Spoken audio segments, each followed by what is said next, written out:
Hi hello everyone, welcome back to our channel all in one Nandana blogs. ఇప్పటివరకు మన channel ఎవరైనా subscribe చేసుకోకపోతే please subscribe my channel. ఇంకా ఈరోజు అయితే ట్యూస్డే బ్లాగ్ అనమాట.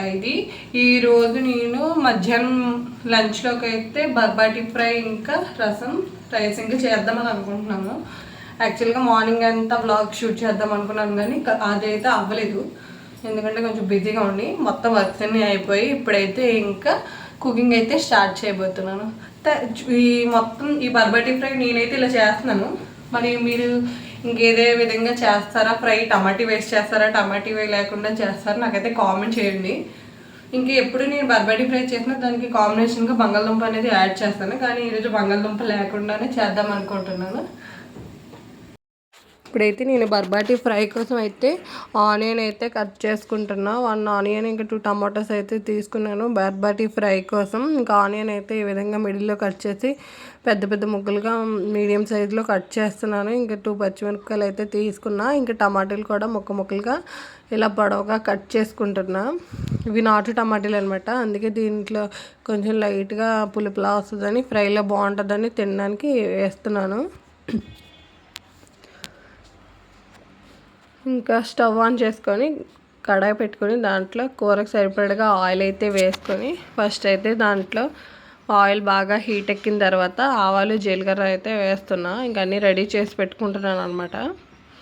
ఇంకా కర్రీకి కావాల్సినవన్నీ రెడీ అయితే చేసి పెట్టుకుంటున్నాను. ఆయిల్ బాగా హీట్ ఎక్కింది, దాంట్లో ఆవాలు జీలకర్ర అయితే వేస్తున్నాను.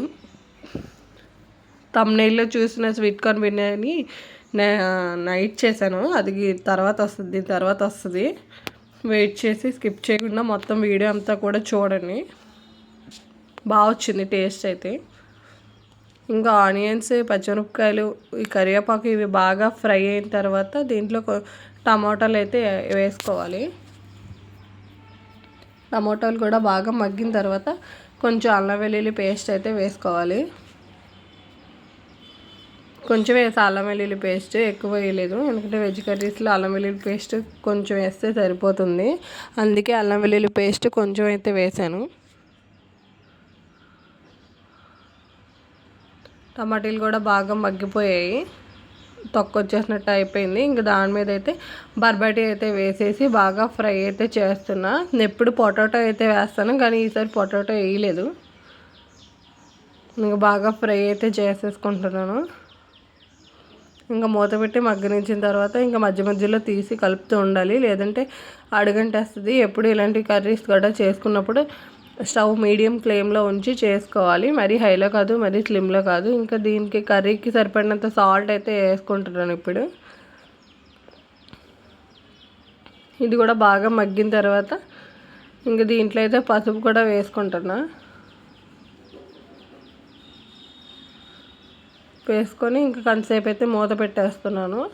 మూత పెట్టిన తర్వాత ఇంకా బాగా ఫ్రై అయితే అయిపోద్ది. ఇంకొంతసేపటికి దాంట్లో అయితే కారం అయితే వేస్తున్నా. కారం వేసేసి కొంచెం వాటర్ అనేది వేస్తున్నా, అడుగనేది పట్టేస్తుంది. ఇంకా వాటర్ వేసేసి దగ్గరికి ఫ్రైలా చేసేస్తున్నాను. టమాటా వేసి లైట్గా వాటర్ అయితే వేస్తున్నాను. దీంట్లో అడుగు పట్టకుండా ఉంటుందని కొంచెం వేసాను. ఇంకా మూత పెట్టి అయితే మగ్గనిస్తున్నాను.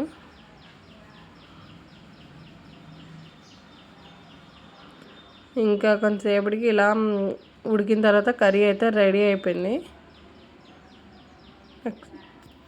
హాయ్ అండి, ఇంకా ఈవినింగ్ అయితే నేను మొత్తం ఫ్రెష్ అయిపోయాం, అన్ని వర్క్స్ అన్నీ అయిపోయాయి.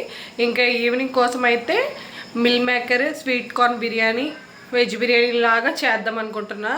దానికి కాంబినేషన్గా అయితే ఎగ్ అండ్ పొటాటో కర్రీ అయితే చేయబోతున్నాను, మీరు కూడా చూడండి. కోసం అయితే ఎగ్స్ అయితే ఒక పక్క అయితే ఉడకబెడుతున్నా.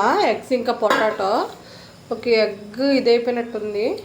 ఇంకా ఇదిగోండి స్వీట్ కార్న్, ఇంకా ఉల్లిపాయలు, స్వీట్ కార్న్ అయితే ఇవి మిల్ మేకర్ అయితే నానబెట్టేసి పెట్టేసా. ఇంక ఇదిగోండి బిర్యానీ సామాలు, ఇంకా టమాటో ఒకటి కట్ చేసుకోవాలి. ఇంకా ఒకటి కట్ చేసి పెట్టుకోవాలి. ఇంకా మిగిలిన వర్క్ అయితే అంతా అయిపోయినట్టే. ఇంకా కర్రీ అయితే పక్కన సెపరేట్గా ఉండేసి మొత్తం అంతా అయితే చేసేస్తాను. అయితే బిర్యానీ కోసం స్టవ్ అయితే ఆన్ చేసి కుక్కర్ అయితే పెట్టేస్తున్నాను.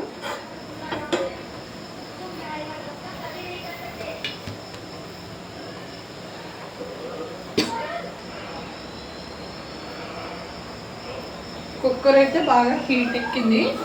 ఇప్పుడైతే ఇందులో ఆయిల్ అయితే వేస్తున్నాను. ఆయిల్ నేనైతే ఇప్పుడు 1.5 గ్లాస్ చేస్తున్నా, దానికి తగ్గ ఆయిల్ అయితే వేసుకోవాలి. ఆల్రెడీ ఇక్కడ అన్నీ రెడీ చేసి పెట్టుకున్నాను. ఒక్క టమాటో ఒకటి కట్ చేయలేదు. ఇది వేగినలోపు టమాటో అయితే కట్ చేస్తాను.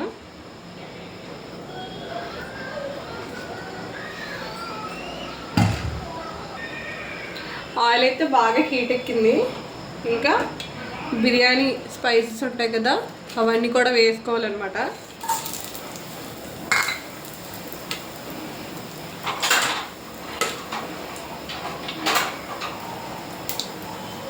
బిర్యానీ స్పైసెస్ వేసుకున్న తర్వాత ఒకసారి కలుపుకోవాలి.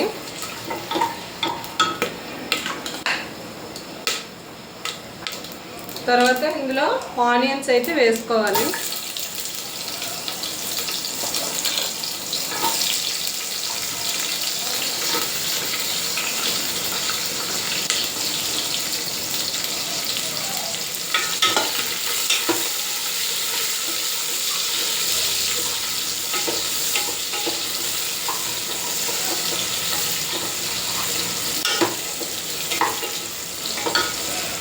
ఆనియన్స్ అనేవి ఫ్రై అవుతున్నాయి అన్నమాట.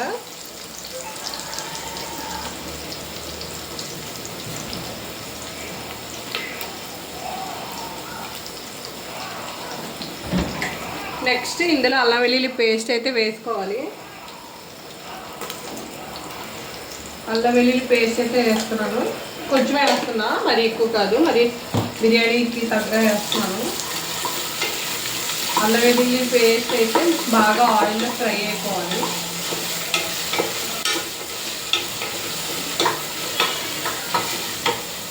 అల్లం వెల్లుల్లి పేస్ట్ వేగిన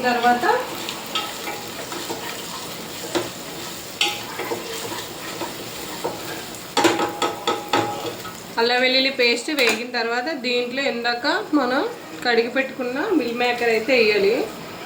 మిల్ మేకర్ అనే పేరు తలుచుకున్నప్పుడంతా మష్రూమ్ అనేది అయితే వస్తుంది. ఎందుకంటే ఎప్పుడు మిల్ మేకర్ రెసిపీ అయితే నేను చేయలేదు, ఫస్ట్ టైం చేస్తాను. మా టేస్ట్ ఎలా వస్తుందో చూడాలి.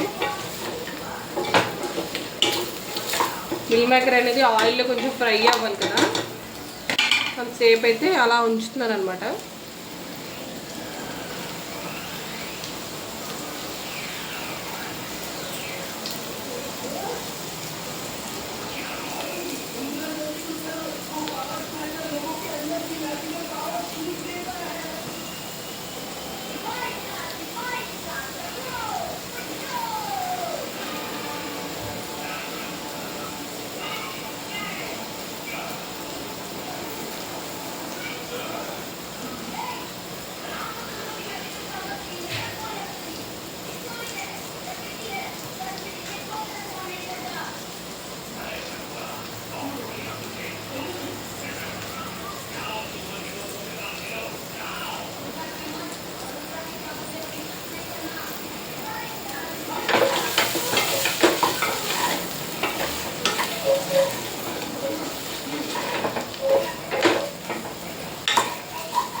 ఇందులోకి అయితే కొంచెం సాల్ట్ అయితే యాడ్ చేసుకోవాలి.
కొద్దిగా వేసుకొని